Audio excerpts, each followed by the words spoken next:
esotérico y que podría cambiar el curso de la guerra, Juan Andrés. Absolutamente. A ver, estamos hablando de, obviamente, uno de los líderes bélicos más importantes en la historia de la humanidad. Claramente, podríamos decir que el resumen respecto a lo que la opinión pública se centra frente a este hombre es un repudio y una reprobación absoluta. Porque estamos hablando de uno de los genocidas más importantes de la historia de la humanidad. Claro. Que fue canciller, por supuesto, presidente de Alemania entre el 33 y el 45, y el pasado 7 de mayo se cumplieron 70 años del término de la Segunda Guerra Mundial, obviamente impulsado por este hombre que instaló el nacionalsocialismo y que, como tú bien dices, esto muy poca gente lo sabe. Incluso ha inspirado grupos actuales de esoterismo hitleriano. Sí, porque este hombre ya desde muy pequeño tenía una cierta vinculación con lo mágico, con aquellas fuerzas ignotas, desconocidas, ya sea de parte de los espíritus. Es un ferviente creyente en los extraterrestres. Incluso decían que hablaba con uno, que era la única criatura que le tenía miedo y que la denominaba como Lamu, y que se le aparecía en su pieza y que cuando entraba su guardia, su escolta personal, lo veían, las únicas ocasiones, tiritando así con un sudor frío, porque era el único ante que cual Hitler se doblegaba completamente. Pero, y él creía a pie juntito en todas estas cosas, ¿sí? O sea, no lo ponía en duda, pero por ningún motivo. Para nada, porque él era un referente, como que estas energías, estas búsquedas se centraban en él. De hecho, él desde muy pequeño tiene episodios que él mismo relata como parte de un amigo, él que escribió una biografía donde dice que lo esotérico, lo mágico, lo inexplicable cruzó su temprana infancia, la adolescencia y posteriormente la puso en práctica como el líder, obviamente, de las fuerzas hitlerianas. Atención, amigos míos, leamos el siguiente extracto. Lo que van a ver ahora es parte, ¿cierto?, de August Kubizek, joven amigo, ¿cierto?, del año 56, que fue esta publicación de muy acompañante y cercano a Adolf Hitler. Las palabras, cuenta él en un momento que ocurrió esto, no salían con la fluidez acostumbrada de su boca, sino que sonaban rudas y roncas. Desarrolló ante mí su futuro y el de su pueblo. Hablaba de una misión para liberarlo de su servidumbre y llevarlo hasta las alturas de la libertad. Es por eso, uno de los grandes poderes que tenía Hitler era su capacidad de oratoria. Claro. O sea, tenía un carisma, digamos, que conquistaba las masas con sus palabras. Y este amigo lo que confiesa es que a veces él era como que estaba poseído. Claro. Poseído absolutamente, por fuerza. Entraba en un trance. Agrupaciones, habrá en un trance donde tenía las palabras precisas de motivación, pero capaz, ellas mismas, estas mismas palabras, de llevar a todo un pueblo a una matanza, digamos, y en particular con una raza, ¿cierto?, quien quería completamente aniquilar. Incluso, no yéndose con chicas, querer invadir, digamos, todo el planeta. O sea, ser un único gobierno que de alguna manera obedeciera estas leyes sobrenaturales sobre las cuales él se regía. Una vez que la guerra acabó, comenzaron a aparecer algún tipo de reliquias que Hitler haya coleccionado o haya buscado con afán durante su vida. Absolutamente. Fíjate que él quería buscarlas todas y las vamos a repasar porque ¿qué le condicionaban? ¿Qué poder le otorgaba a cada uno de estos instrumentos religiosos el cual él depositaba toda su fe y los quería utilizar como armas de conquista? Logró conseguir uno de aquellos, fíjese. Lo que estamos viendo es la lanza de Longino, ¿cierto? Esto es la lanza, ¿Tú no has hablado de eso? Son varias, pero supone que esta debería ser la real, con que el centurión romano, finalmente, de apellido Longino, atravesó el costado de Jesús en la cruz y fue el que finalmente le otorgó la muerte. Esto lo sacó del Museo de Austria en el año 1938 y dicen que una vez que tuvo esta imagen de carácter fálico, cristiano, religioso, se sintió con toda la fuerza de impulsar, digamos, una guerra a escala global. ¿Pero por qué quería esto? ¿Qué le podía dar esto que le iba a funcionar en la guerra? Supuestamente, esta lanza estaría cargada con el poder cristológico, divino, directamente, estamos hablando del Hijo de Dios, y el haberle dado muerte, el haber escurrido la sangre y los fluidos, digamos, que por este bastón cayeron, finalmente con eso podría usarlo como un bastón de lucha, de mando. Estamos hablando de una persona que todos conocen, la suástica, ¿cierto? Sí. Bueno, esa es una simbología del esoterismo de la India, de la raza aria. Él habla de la raza aria, ¿cierto? Sí, claro. Eso no es de Alemania, esos son de la cultura hindú. ¿Y a qué refiere eso? Se refiere a una raza pura, perfecta, de dioses y gente que controla el mundo hasta el día de hoy y que viviría en las entrañas de la tierra. Y esa suástica, ¿cierto? El símbolo de ello se supone que algo que va contra el sentido del reloj, porque está completamente rejuveneciéndose a cada momento. Es una fuerza, es como una especie de hélice o especie de remolino que le otorga todo el poder, digamos, que las fuerzas secretas le propinaban. Ahora, ¿qué es lo que pasa con el Santo Grial? Hay que entender que dentro de los distintos artefactos religiosos que él buscaba, habiendo conseguido la lanza de Longino, había uno que lo tenía plenamente enceguecido, obsesionado, que era el Santo Grial. Ya. Atención, amigos míos, las imágenes que estamos viendo ahora tienen que ver con el supuesto Santo Grial, que sí se puede encontrar en la Basílica de San Isidoro en España. Ahí estamos viendo, parece, algunas imágenes de lo que era la lanza. La lanza de Longino, que de alguna manera lo usó como batuta, obviamente, para obviamente liderar a todo su ejército. Ahí estamos viendo, esto se encuentra en la Basílica de San Isidoro en España. No se sabe si es la verdadera o si realmente es una réplica, pero por lo menos en el mundo cristiano católico es reconocido como la legítima, que es este cáliz, donde se recibió la sangre de Cristo. Ya. Ahora, ¿por qué la quería esta en particular?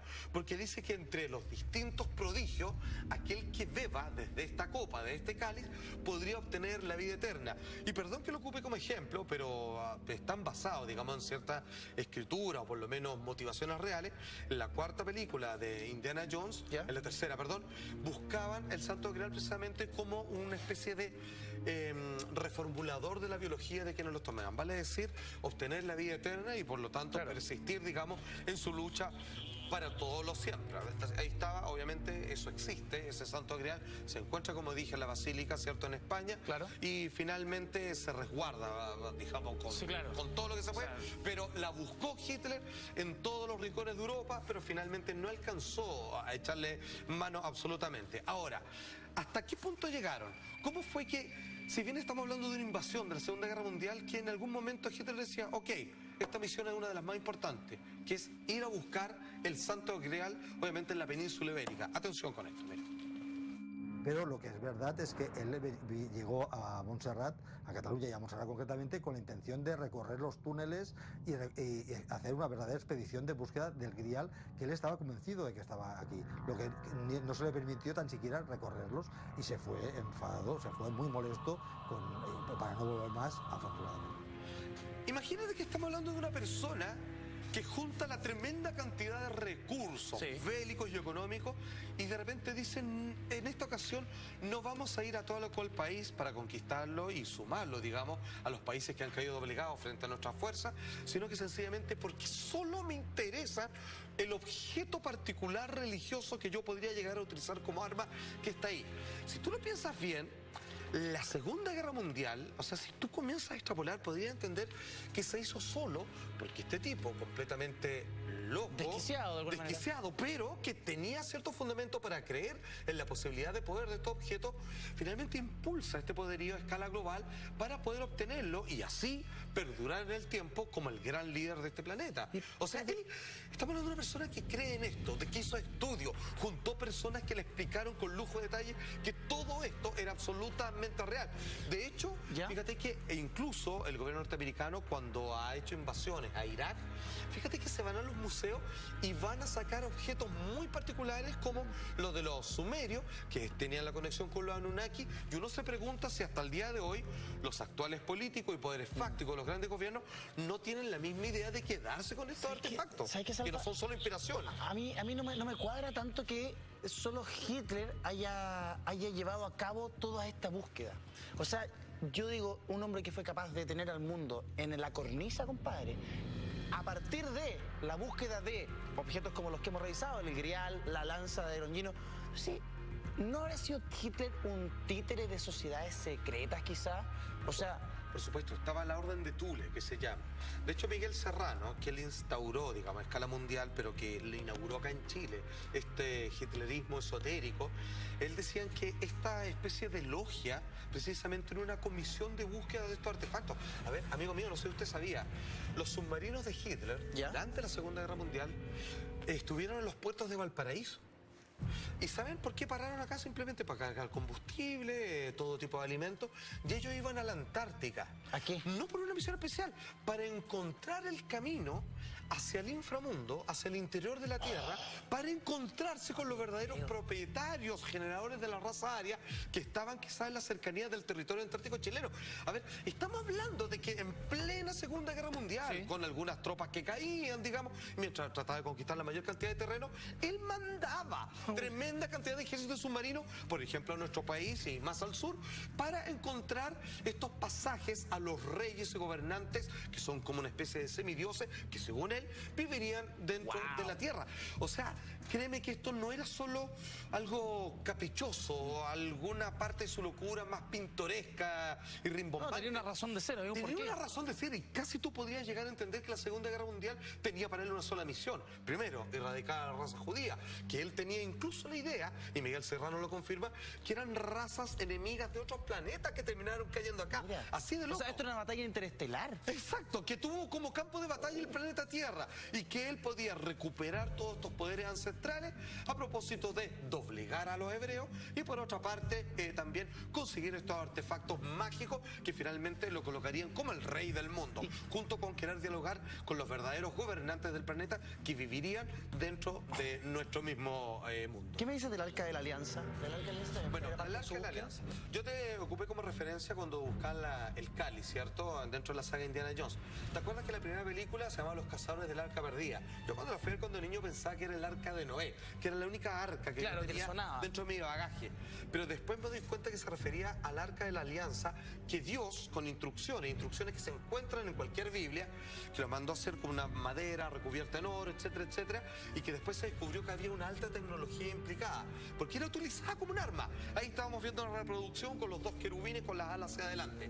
De hecho, si es que uno hoy en día sigue las instrucciones tal como la Biblia lo cita, Ya. eso es un arma, amigo mío, porque tiene tal nivel de concentración eléctrica que si tú la tocas te mueres, porque te llegan miles de voltios de un solo patatús, a menos que estés haciendo tierra. ¿De qué tamaño es eso? Eso es un tamaño de aproximadamente, eran 3 codos y todo como 1 metro, casi 2 metros ya. de largo. Perfecto. Y la llevaban, el pueblo de Moisés, cuando sale de los egipcios, llevaban, y ahí Dios lo ocupaba como una especie de lanzarrayo. Cuando destruyeron, por ejemplo, las murallas de Jericó, o cuando necesitaban doblegar algún batallón enemigo, colocaban el arca adelante, y ahí no describe tanto la Biblia, pero hay otros relatos que sí se hacen cargo, salían rayos de todo y podían destruir con un ejército mínimo a ciudades enteras.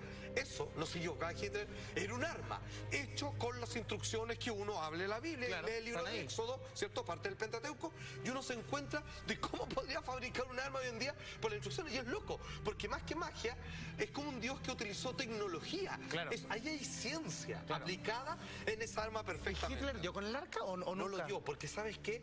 El arca a lo largo de la historia fue protegido. Estaba originalmente en el templo de Salomón. Se dicen que el arca podría estar en Centroamérica. Son muchos que hasta el día de hoy la buscan. Hay otros que dicen que ya la encontraron y que está absolutamente protegida. Que llevaba adentro las tablas de la ley. Ya. Cuando Moisés va al monte Sinaí y habla con Yahvé y le entrega este decálogo, ¿cierto? Las ordenanzas de cómo hay que comportarse. Una especie de manual de Carreño Claro. para el pueblo antiguo. Finalmente él las destruye cuando ve que están adorando a un becerro y él las junta dentro del arca. Y dice que todo ese poder concentrado por el mandato de Dios se podría hacer utilizado para cualquiera que andiera con el arca de la alianza. Igual si tú me dices que estaba en Centroamérica o que estaba en otras partes del mundo, andaba un poco perdido Hitler buscándolo en España, por ejemplo. Absolutamente, porque, a ver, en España dicen que estuvo, pero en una infinidad de otros países. Se supone que el arca existe hasta el día de hoy, pero la han ido moviendo de lugar para que alguien no la pueda pillar. Sin embargo, como tú ves ahí en la noticia, esto es muy reciente, ¿ah? ¿Ya? Donde estudios, digamos, arqueológicos lograron demostrar que los nazis, tal como dice el titular, buscaron el arca de la alianza en Toledo. Es por eso que, a ver, ¿cómo decirlo? La herencia de los templarios, por ejemplo, ¿Ya? en países como España es tremendamente rico. O sea, España es un verdadero cultivo de ciencia esotérica.